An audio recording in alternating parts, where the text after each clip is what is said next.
in the Sheraton Hotel. It's on page 16.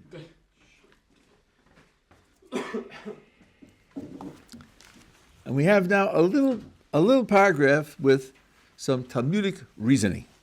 This is giving a little example of how Talmudic reasoning goes.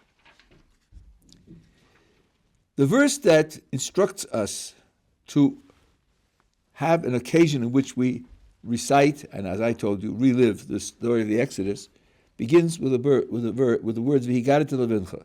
You should declare to your son. Now the Haggadah comments, Yochel Rosh Chodesh. When should I do this?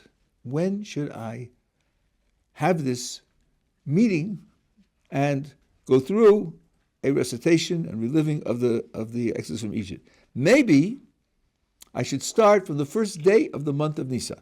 Yochel Rosh Chodesh. No, that's wrong. Because the verse goes on to say, Bayom Ahu, on that day. So Yochel Rosh Chodesh means maybe I should start on the beginning of the month and keep going. That can't be the right description because the verse says that day, so it has only one day in mind. So then it says, well, maybe if there's one day in mind, maybe it would mean the 14th in the afternoon. What happened on the 14th in the afternoon? That's when the Paschal sacrifice was offered. And that's a very special sacrifice. It has unique rules. And you can imagine your child is there, and the child wants to know what's going on, and then the Torah will be telling you, tell them the story of the Exodus, because that's why we're doing what we're doing. Well, that's a reasonable thought. Maybe you should do it on the 14th. But the Haggadah goes on to say that that's a mistake also, because it says in that verse, what you're supposed to say to him is, because of this, Hashem took me out of Egypt. Because of this. Now, THIS in English and Z in Hebrew is a demonstrative. A demonstrative is a word that refers to something that is present in the environment of the speaker. In English, you can't say this book unless the book is visible where you are. Another way of referring to a book which doesn't require that is that. That book can be the book you mentioned 16 minutes ago. That book could be in my house, but not this book. So because of this, when I say that in the verse, there's got to be a this I can point to. I got to be able to point to it and say, because of this, Hashem took me out of Egypt. So now the Haggadah goes on. These words, for the sake of this, I only said in the hour in which matzah and moror, or matzah and moror, and the Paschal sacrifice are resting before you. They're resting before you. Okay, let's review. The middle thought was the 14th in the afternoon. And the Haggadah says, no, that's not right. The afternoon is not right. It's got to be at night on the 15th.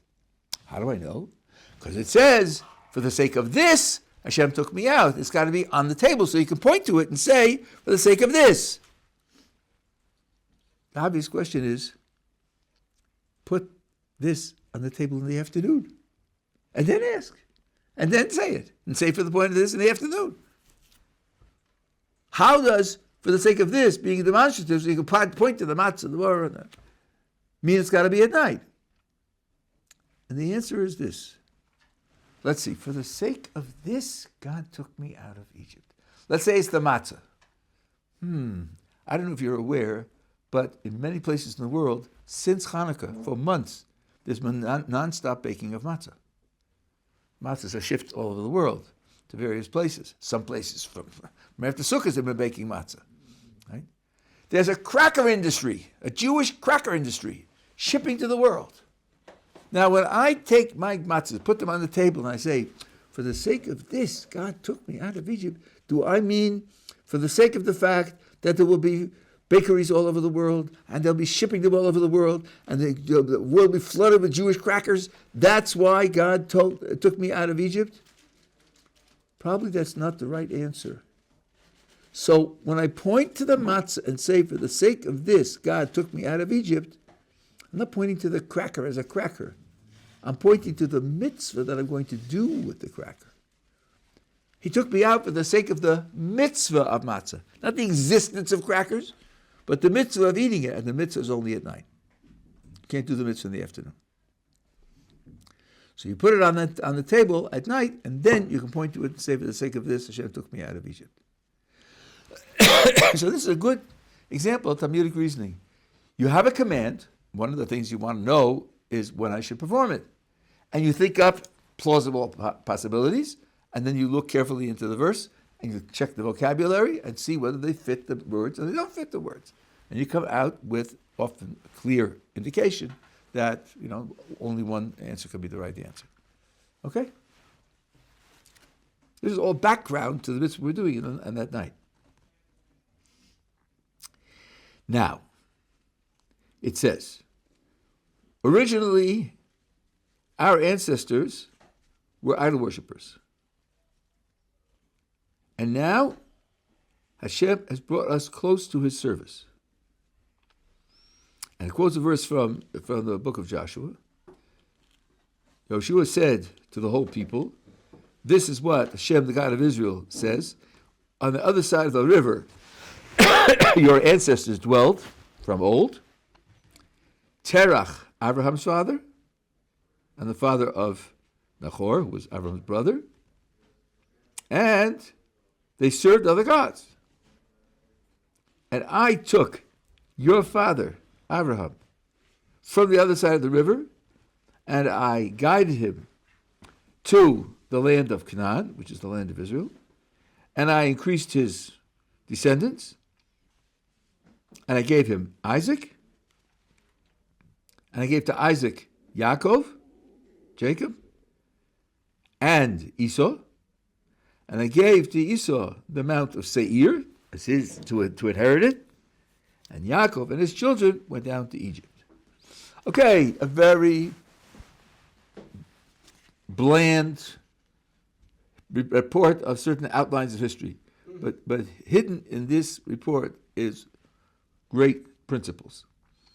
First of all, the Gemara says that the way we tell the story of the Exodus is to go from the low part, a low point of Jewish history, to a high point. Migdus l'shvach, from that which is degrading and embarrassing to that which is praiseworthy. And the Gemara has a difference of opinion how that should be done. One says the story should go from slavery to freedom, and the other says the story should go from idol worship to receiving the Torah at Sinai. So let's think about that. Slavery to freedom, yeah, that's exactly what we're celebrating. That movement from being slaves to being free took place on the night of the 15th of Nisan, which is the night in which we make the Seder. So of course, that story has to be told. What the other position is saying is you have to expand your scope. You have to go back to Terach, who's the ancestor of the Jewish people, who served idols, and expand your scope into the future to go to the receipt of the Torah at Sinai. Why should we do that? So someone might say, well, when you're dealing with history and you're talking about a particular event, obviously the more scope you give it, the more understanding you're going to have. So definitely, if you go back to Abraham's father who served idols and then project forward to the receipt of the Torah at Sinai, you'll understand the Exodus much better if you'll do that. That's true. That's definitely true. But once you have that on board, where do you draw the line? How about going back to Noah, the flood, and going forward to enter the land of Israel? Or how about going back to the creation and going forward to the coming of the Messiah? Where do you stop the historical frame, and why? And I think the answer has to be the one who says you got to go from Terach to Sinai is saying, without understanding that the Exodus is the linchpin of moving from idol worship to Sinai, you can't understand the Exodus at all. You have no correct understanding of the Exodus. Yes, if you went from the flood to entry to the land of Israel, or from the creation to the Messiah, you'd have more understanding, deeper understanding. But if you leave this out, you haven't got it. I think the reason for that is this. I'm going to mention this philosophical point now. It's on record. It's recorded. I have a whole share of this. But the Jewish idea of freedom, and I think it's a philosophical idea as well, Jewish idea of freedom is a means to doing something that's valuable. The value of your freedom is precisely the value of what you will do with your freedom. Some freedoms are more valuable, some freedoms are less valuable, and some freedoms aren't valuable at all. And for some people, freedom is negative because they do terrible things with their freedom. Freedom in and of itself has no intrinsic value. If you have just a simple difference between being free or being unfree, without any further consequences, then there's no difference in value whatsoever. So, here you're seeing the Jewish people going from slavery to freedom. Okay, why? What's the point of that? What's the significance of that? The answer is, it's a midpoint in a transition from idol worship to serving God. That's how you understand its value and its significance. This is reflected in two famous texts. One is where Moses is at the burning bush, and God says, I want you to be my representative to go down and we'll engineer the Exodus. And Moses has 1,000 questions. And one of his questions is, what did the Jewish people do to deserve your taking them from slavery to freedom? And God's answer, very, very, I think, maybe a little shocking and very powerful. What did they do to deserve it? Nothing. They didn't do anything to deserve it. So why are you taking them out? Two reasons. Number one, I promised their ancestors. And number two, when they go out, they're going to serve me on the mountain where they receive the Torah. Which means we're taking them out as an investment in their future. It's not that they've done something already to deserve it, and then it's like compensation. It's an investment in what they're going to do in the future. And that means that the idea of freedom is an investment in what you're going to do with it. That's the concept of freedom. And then, whether you deserve freedom, or whether other people deserve freedom, or whether we deserve continuous freedom, depends in part on what we do with our freedom. It's not absolute. Freedom is not absolute. Yeah. So maybe then freedom is just the wrong term then to use altogether, because my understanding is that it's more really of a management change, right? I mean, we were enslaved, we were shackled to the Egyptians, and then we entered a covenant with Hashem. So our shackles change. Obviously, I think that we all prefer this side than shackled in Egypt, but is that not a good way of putting it? Or? It's a very good way of putting it, and in fact, the sources do talk about it that way. And they even say that slavery in Egypt is a certain preparation for the relationship that we have to Hashem. What you're saying now, I think, is gold. It's very interesting. The word that's used in our relationship to Hashem is Eved, which is exactly the same word that's used for our relationship to our Egyptian masters. Now, your poor, embarrassed English translators don't want to put in slave. That doesn't sound good. So they put in servant. Servant. What does that mean? Nothing really. It's too very vague. That's good. You won't the hairs on the back of your neck won't stand up in horror. But it's Eved. It means Eved. And I think you're right. And I think the smart person, if he finds that connection to a person or a project will bring him a great benefit, will take it even if he really loses his freedom. And he's using his freedom to choose to lose his freedom. And since I've introduced the idea, I'll just give you a few examples. You want to play classical music. Say you play the violin. Maybe we mentioned this in the previous, I can't remember what I do, where I do it. So, let's say you play Beethoven. Okay, first of all, there are the notes on the page. You have to play the notes as they're written on the page. You can't just spontaneously play what you feel, what appeals to you, what expresses your inner movements. No, there are notes on the page. But it's worse than that, because the concertmaster, the first violinist, will say, play it with an up bow and not a down bow, and play it with a certain amount of vibrato, and play it on this string and not on that string. Where's your freedom? Gone. What you get out of it is playing Beethoven, and playing Beethoven well.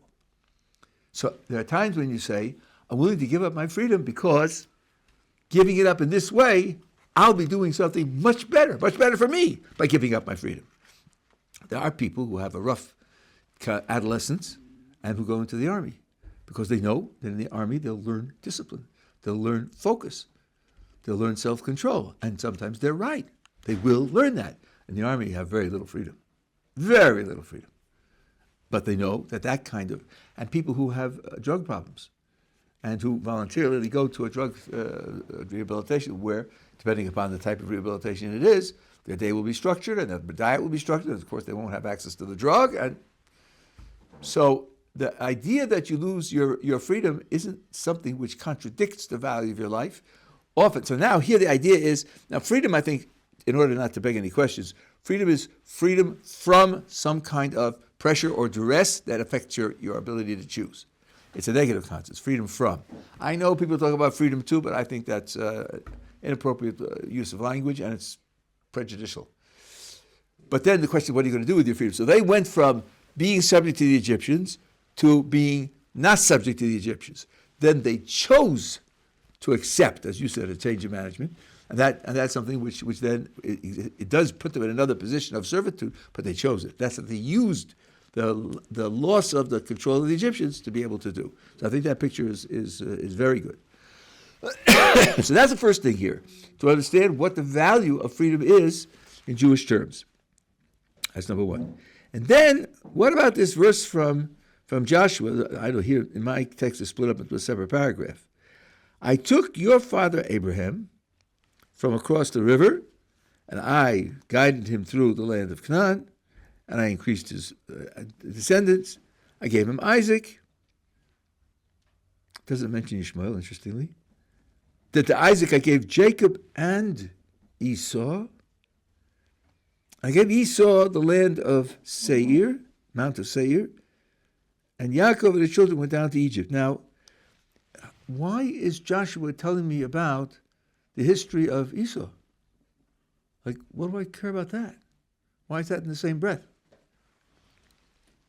And there are at least two reasons. Number one, we have in the modern world an unfortunate expression, the Jewish God, the Christian God, the Muslim God, and so forth and so on. If you'll ask a Muslim, who do you worship? He won't say the Muslim God, he'll say the creator of the universe. Each one of these religions sees that there is only one God. There aren't many gods. Isn't it there are gods of each kind? This is the Muslim conception of the Creator, and this is the Christian conception of the Creator. And yes, I will say it the prejudiced fashion. And the third one, ours, is the truth about the Creator. So, talk about the Jewish God. So we have to understand, the God that we worship runs the whole world. Doesn't just run Jewish affairs, as if, it was a private affair. That's not true at all. But secondly, our development is a playoff. Jacob and Esau were brothers. They grew up together. And part of Jacob becoming who he became is due to and reflection of what Esau became. And there's just a hint of what's going on here. And the contrast, Esau was given a piece of geography to inherit that belongs to him. And Jacob went into exile. That's also quite striking. This is the God of Abraham, who's caring for the Jewish people and engineering the Jewish people's development. And to Esau, he gives immediate gratification. Here's your spot your place in the sun, in the world. And to us, we went down to exile. The implication is, exile for us was as valuable for us and infinitely more valuable than having a piece of geography was for Esau. This is the story of, after all, it starts with Terach, Abraham's father, and then Abraham, and then Isaac, and then Jacob, and Esau is off to the side. And then, right? So then we have to understand what is the greatness of exile for the Jewish people. I will come back to that. We're together so far? Good. All of these are comments on how to do the mitzvah. Now, here's another piece of Talmudic reasoning. Blessed is the one who keeps, present tense, his promise to Israel. blessed is he, that HaKadosh Baruch Hu, Hashem, analyzed the ending to do according to what he said to Abraham in the covenant between the pieces. Shenema, what did God say to Abraham in that covenant? He said to Avram, you should know for sure that your descendants will be a stranger in a land that is not theirs, and your descendants shall serve the masters of that land, and the masters of that land shall oppress your descendants 400 years. Notice the pause. 400 years. And also, that nation whom they shall serve, I will judge, and afterwards they will exit with great possessions. That's the promise, that's the future that God informed Abraham of. And we are blessing Hashem who keeps his promise and analyzed the end.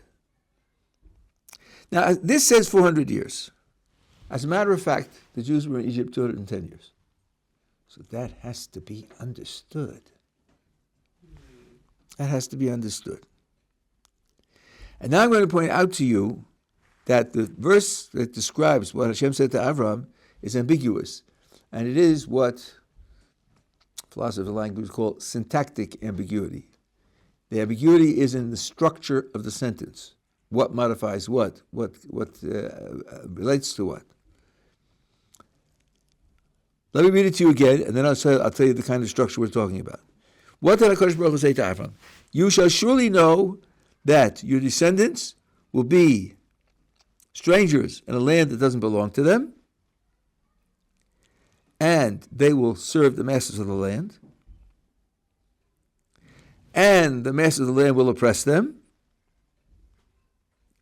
400 years. So the structure is A, B, C, 400 years. That can be read in three different ways. You could read it, ABC is a process with three parts, and the whole of it will take 400 years. But you don't have to read it that way.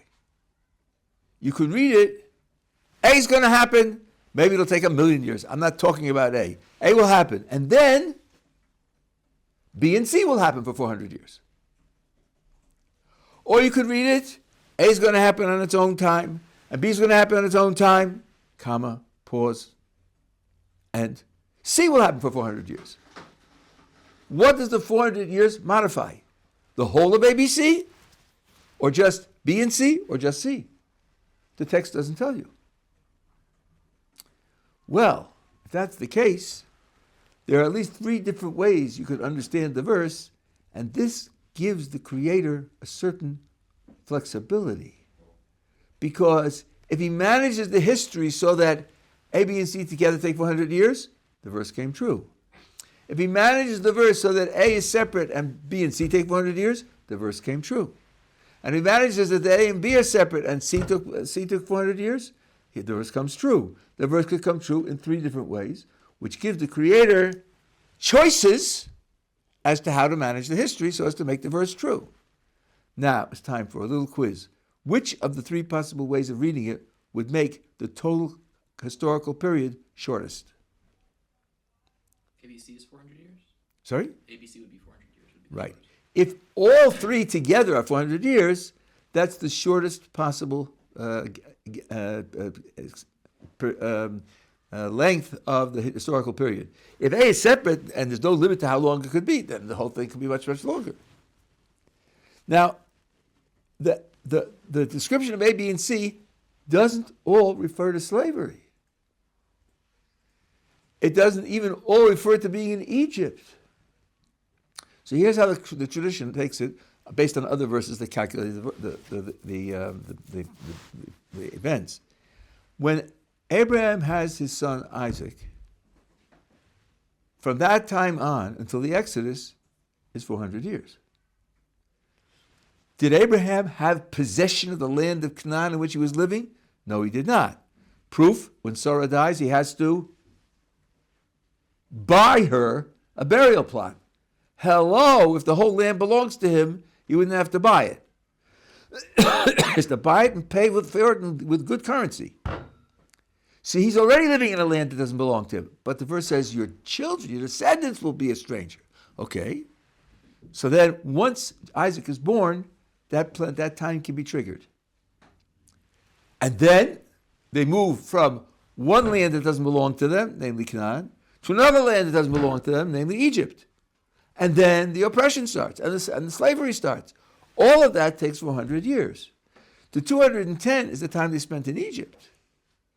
But that's not the whole of the ABC. The whole of the ABC is 400 years. And that way, there's no...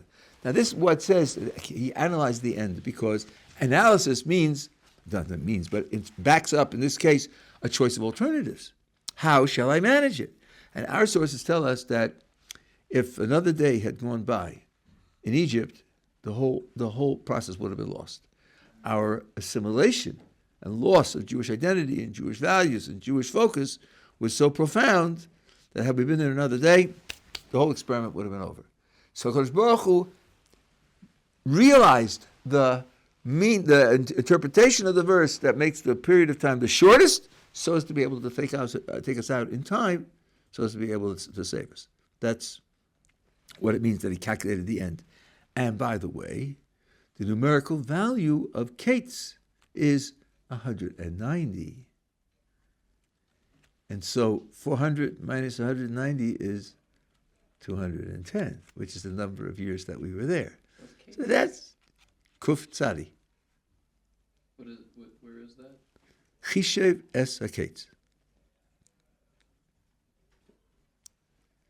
The second line. I was looking towards. Oh, there it is. Okay. Kuf Tzadi is 190, and that's just a hint that, he used Kates. He took off the 190 and being there for 210 years is then fulfilled. Okay? Now, the next piece is also a bit subtle. And this is what stood for our ancestors and for us.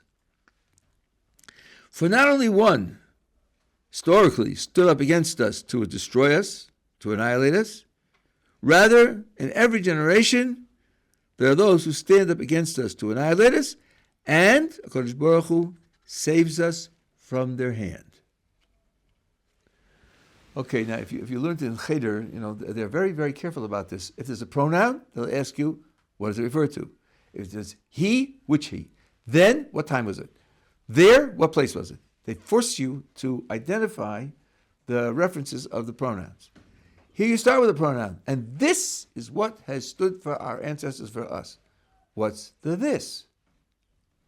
I think the obvious answer is, well, you see, historically we've had a lot of oppression and a lot of attempts to annihilate us. And I'll tell you what stood for us, what saved us from all those dangers, is the fact that HaKadosh Baruch Hu saved us from their hand. That's what stood for us, the fact that he saved us. That is one way you can read those words. But there's another way you can read the words, and that is that this refers to both the oppression and the saving. Both the oppression and the saving is what has stood for us throughout the centuries.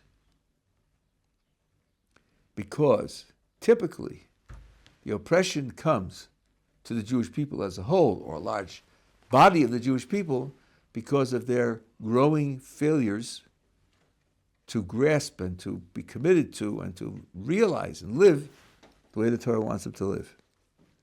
And because of that, when they're losing their identity, then the oppression reminds them of who they are. They're not allowed to simply slip out under the table. There are those who have pointed out that the final solution of the Nazis, Yimach Shemam, came from the country in which the Jews were most assimilated, Germany. In Europe, that was the maximally assimilated country. They're the ones who. So there is that. So then you can read that this is what has stood for our ancestors in two ways, and you have to have both of them in mind. Okay? Everybody together? Fine. Next. Say ulmat. Go out and learn. What did Lavan the Aramean try to do to Jacob our father? For Pharaoh only decreed against the males. At a certain point in the oppression, he decreed that the newborn male babies should be drowned. Lavan endeavored to uproot everything. As it says, now this verse can be translated in two ways, but this is what the Haggadah intends. Arami, an Aramean, someone from Aram, Dovid, tried to annihilate Avi, my father, and he, my father, went down to Egypt and dwelled there with a very small number of people, and there it became a great, powerful, and numerous nation.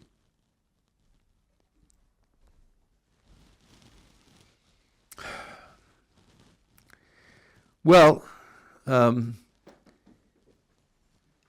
if you read Arami Oved Avi as an Aramean wanted to destroy my father, would you know that it was Lavan? You'd have to go back and check the sequences with Lavan to see where he plotted against Jacob and where he wanted to destroy him. Furthermore, that's not the only way to read it. In fact, reading it this way is a little in need of supplementation. Really, the word is destroys, not wanted to destroy, and you have to put that in.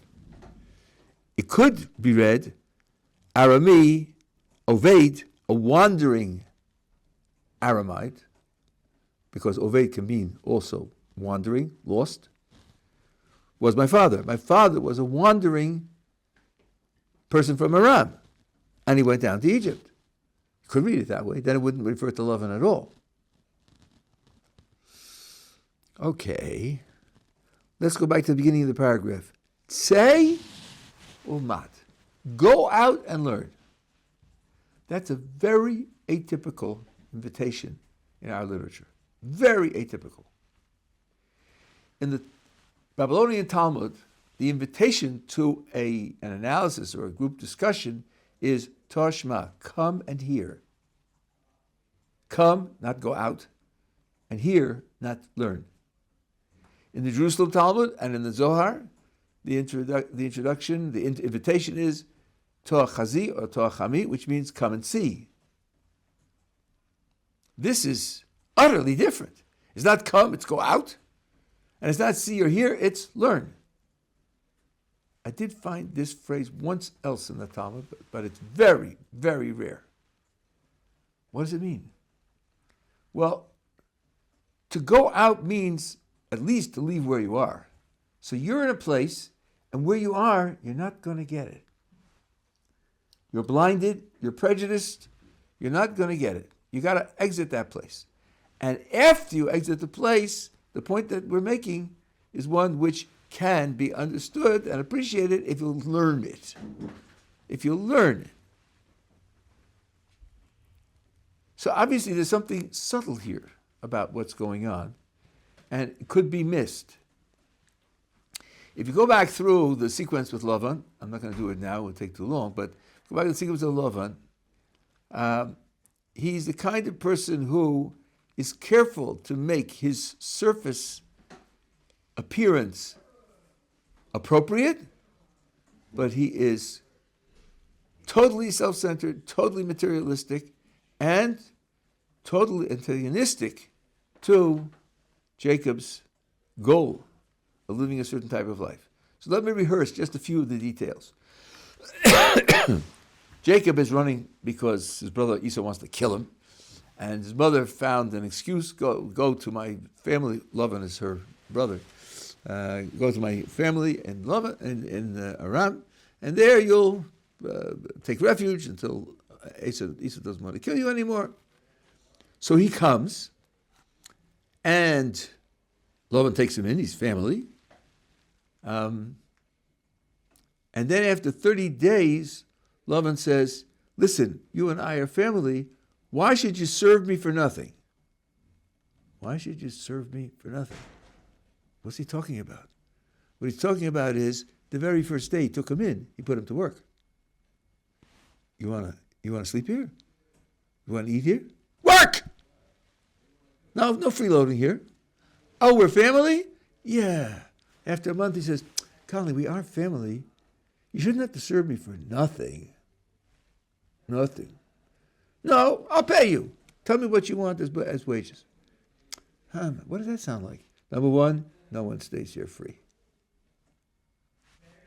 Not family or no family, nobody stays here free. That doesn't sound like a person who's invested in family and is kind and generous and outgoing and sensitive and, giving. Okay, so Jacob says, I'll serve you 7 years for your younger daughter Rachel. He says, done. 7 years go by, and there's a wedding, and Laban substitutes the older sister Leah for Rachel against the deal. Jacob in the morning is quite upset, let's put it that way. And he challenges him. He says, you surely didn't think when we said Rachel that you're going to have Rachel first, did you? We don't let the younger marry before the elder. Of course you understood that it would be Leah and then Rachel afterwards. I mean, you understood that, didn't you? No, he didn't understand it. And in fact, when he made the deal, he said, Rachel, your younger daughter. So they'll be like, no room to misinterpret and reinterpret and so forth and so on. But we just don't do it that way, Okay, so now he's married to both and serves another 7 years for the sake of the seventh. Okay. And the 7th year, he says, okay, that's 14 years. Give me my children, my wives and my children. Give them to me. Don't they belong to you? Yeah, but we know who Laban is. Laban thinks he owns everything. Give them to me. I want to go home. And Laban says, I have guessed that I've been blessed by God because you're here. Stay. So Jacob is brought, I didn't see it in the commentaries, but one explanation is out of the gratitude for the fact that he took him in. I took him in and put him to work? Yeah, but he took him in. That's something for which you have to show gratitude. And in the Jewish sources, we have to have gratitude to the Egyptians because they took us in. It's a very big Jewish value. Okay, he wants me to stay, and they name wages. But now he says, I have to provide for my family. So they name wages. Okay, he says another 6 years. During that period of time, it's a question of which animals the flocks will produce, and the flocks produce different animals, and Laban feels that he's not getting what he wanted. He changes the wages until it comes a point when it's clear to Jacob that Laban has turned against him and his cousins have turned against him. So he decides to run. So he gathers together, Laban is 3 days' journey distant from him, and he confers with his wives and gets their voluntary consent, and they gather everything and they run with all their flocks, which they have now, flocks and servants. And Laban chases after him with his friends who form an army and catches him, and he says, what did you do? You ran and you if you had told me you wanted to go, I would have sent you with celebration and song and feasting and so on and so on. You did, and by the way, you stole my gods, which Rachel did. She stole the gods of her father.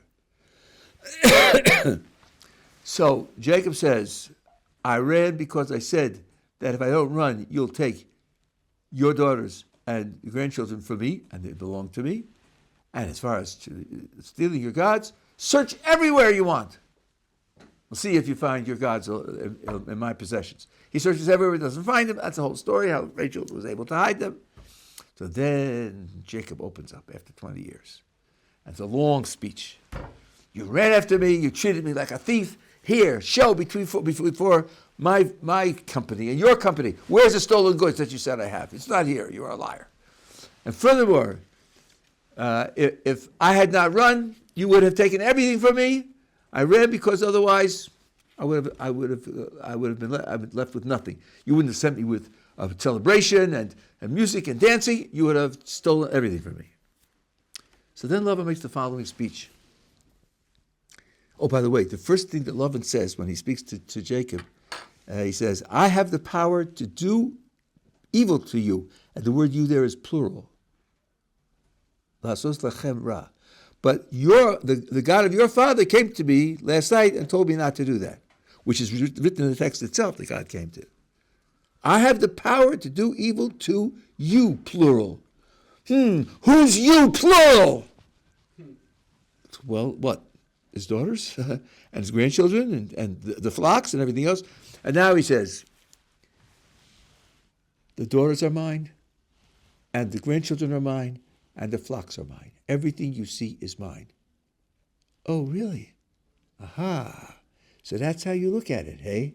You really look at it like it's all yours. So then you're verifying what Jacob said. If he had said he wanted to go, you'd have kicked him out with nothing, because it's all yours. And then he says the following words, and what evil can I do to all of these, which is mine? But you said 2 hours ago that you have the power to do evil to you. He doesn't mind being caught in a lie. There are cultures like that. Before he said, I have the power to do you evil, and now he said, but I do evil to them. They're all mine. So clearly he had some vicious intent here, that it's all his. That's what you see from the surface. So he's crafty, he's willing to cheat, he's willing to lie. What's his underlying motivation? His underlying motivation is that, Jacob, you're a dreamer. You have in mind a totally unrealistic life goal, and you can live with your dream, and you can die with your dream. I don't care. Your wives are my daughters. Your children are my grandchildren. You're living in my culture, my society, and when you're gone, it'll all be mine. It'll be over. He really did want to uproot the whole thing. He really did want to uproot the whole thing. But you have to read it, and you have to read it carefully, and you have to read it with subtlety, and you have to rely also on the oral tradition, which for us is part of the original information. And that's why it says, go out of your customary feelings and learn. And I think we have modern counterparts of this. I'm sure that if in 1928 you had made a trip to Germany and asked German Jews, how is it to be a German Jew? Wow, it's wonderful. Be a German Jew, it's wonderful, top of the world. Enlightened, progressive, democratic country, and what could be better than this? And in much miniature terms, but also disturbing, ask an American Jew 15 years ago. Could 15 years ago anyone have imagined random violence against Jews in the streets and marches of tens of thousands of people calling for Jewish bloodshed and political parties and elements of government which don't want to take action against them and don't want to protect Jews? Could that have been imagined 15 or 20 years ago in America? Surely not. That couldn't possibly happen. That's why a lot of the people on the left, October 7th, this can't happen. It can't happen. It did happen. Some of them admitted it. So this is the Tseilmad moment where you have to leave your prejudices behind. Now here, I'm going to go back to, this is what I mentioned with a verse from Joshua. So it says,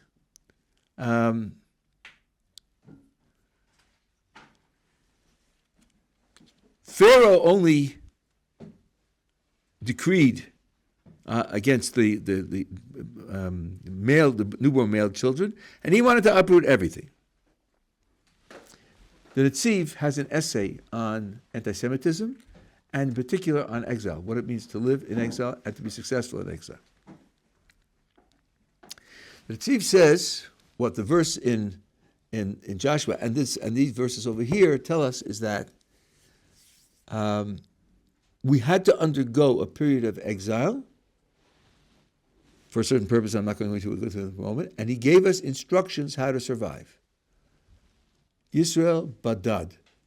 The Jewish nation has to be isolated, culturally, religiously, and geographically.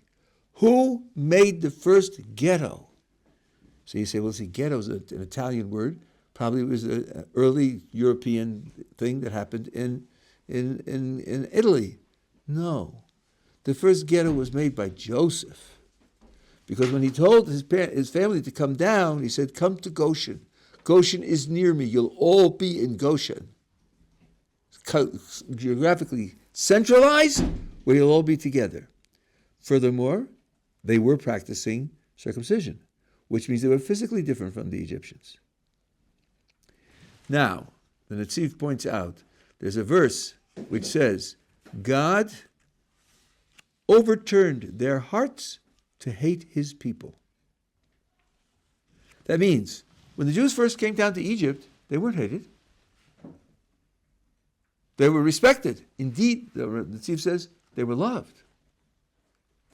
When did it change? When they dropped this shield of being isolated. And the Midrash records both things. Number one, they stopped doing circumcision.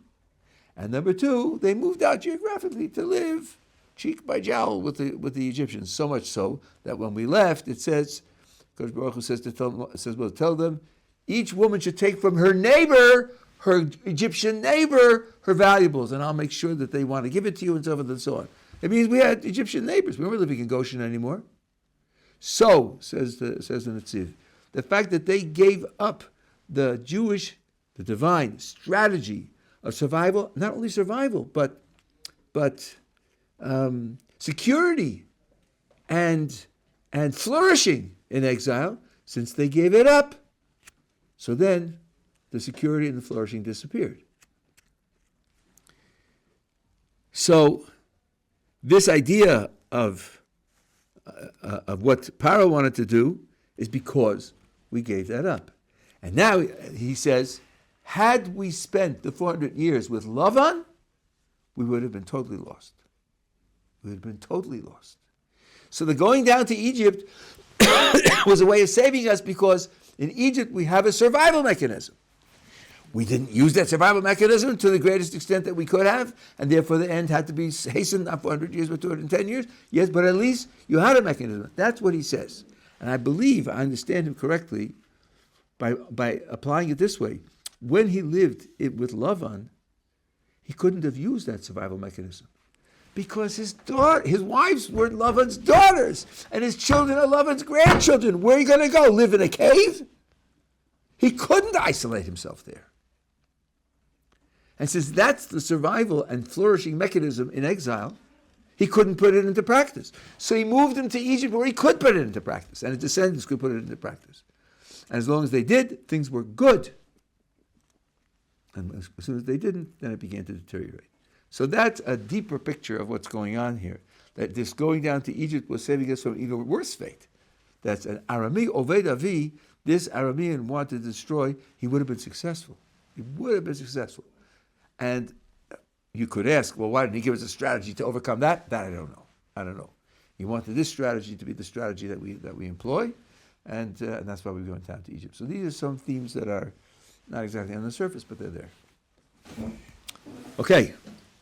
See you, Mir Hashem, tomorrow, and we will continue. Thank you, Rob.